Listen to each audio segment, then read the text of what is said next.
கிளீகா எனப்படும் குலாலம்பூர் இந்தியர் கோல்ஃப் விளையாட்டாளர்கள் சங்கம் அண்மையில் 13வது முறையாக கிளீகா மாஸ்டர்ஸ் கோல்ஃப் போட்டியை நடத்தியது.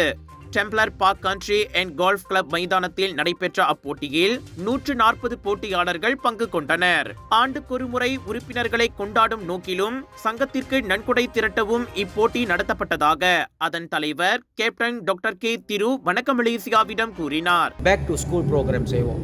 வருஷம் ஸ்கூல் திறக்க போது பிள்ளைங்களுக்கு வந்து back to school programme support பண்ண ஆரம்பிப்போம். அவங்களுக்கு யூனிஃபார்ம், யூரான் பேமெண்ட், எதுவும் ஃபீ பேமெண்ட், இதெல்லாம் வந்து இதுக்கு நம்மளுக்கு ஒரு கமிட்டி இருக்காங்க.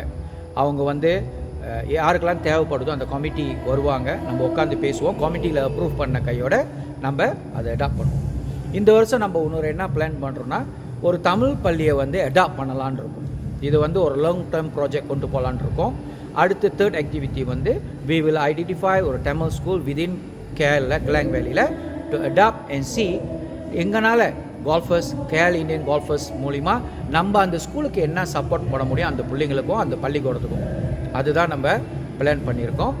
இதை சப்போர்ட் பண்ணுறதுக்கு நீங்கள் பார்த்தீங்கன்னா இந்த வருஷம் 140 பிளேயர்ஸ் வந்திருக்காங்க. அந்த தமிழ் பள்ளியில் ஒரு ஃபெசிலிட்டி இருந்தால் கோல்ஃப் கிளினிக் இன்ட்ரடியூஸ் பண்ணலான் இருக்கும். ஒரு கரிக்குலம் ஆக்டிவிட்டியாக நம்ம செய்யலான் இருக்கோம். அதே சமயம் நீங்கள் பார்த்தீங்கன்னா அந்த ஸ்கூலில் ஒரு கம்ப்யூட்டர் லேப் இருக்கலாம், இல்லை பத்தாவது இருக்கலாம், இல்லை மெயின்டெனன்ஸ் ப்ராப்ளமாக இருக்கலாம். ஸோ இதெல்லாம் வந்து ஒரு லாங் டேர்ம் ப்ராஜெக்ட். இல்லைனா அந்த பள்ளிக்கூடம் வந்து ஸ்காலர் தாம்பாகன் செய்யலாம். நம்ம பிள்ளைங்களுக்கு அந்த ஸ்காலர் தாம்பாகன் சப்போர்ட் பண்ணணும், டியூஷன் ஃபீ இல்லை பிள்ளைங்களுக்கு சாப்பாடு. ஸோ அதனால தான் வந்து இந்த தடவை என்னென்னா ஒரு பள்ளியை அடாப்ட் பண்ணி ஒரு லாங் டேர்ம் கொண்டு போகலான் இருக்கும். அது வந்து அந்த பள்ளி கிளிகாவும் சேர்ந்து நம்மளால் என்ன செய்ய முடியும், நம்ம ஷோகேஸ் பண்ண முடியும். இதுதான் நாங்கள் அடாப்ட் பண்ண பள்ளி, இதெல்லாம் நம்ம இந்த பள்ளியில் செய்ய போகிறோம்.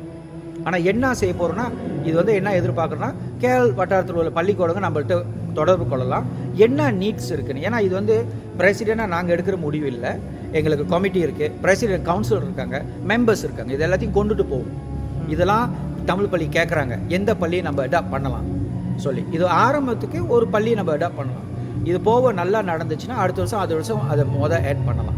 கோல்ஃப் விளையாட்டு மட்டுமின்றி சமூக காரியங்கள், ஜூனியர் மேம்பாட்டு திட்டங்கள் போன்றவற்றையும் இச்சங்கம் செய்து வருகிறது. இந்நிலையில் புதிய திட்டமாக கூட்டரசு பிரதேசத்தில் தமிழ் பள்ளி ஒன்றை தத்தெடுக்கவும் முடிவு செய்துள்ளதாக அவர் கூறினார். ஆதரவாளர்கள் துணையுடன் நன்கொடை திரட்டலின் இலக்கு அடைந்திருப்பதாகவும் திரு மகிழ்ச்சியுடன் கூறினார். தத்தெடுப்பு திட்டத்தில் பங்கெடுக்க விரும்பும் தமிழ் பள்ளிகள் தங்களை தொடர்பு கொள்ளலாம் என்றும் அவர் கூறினார்.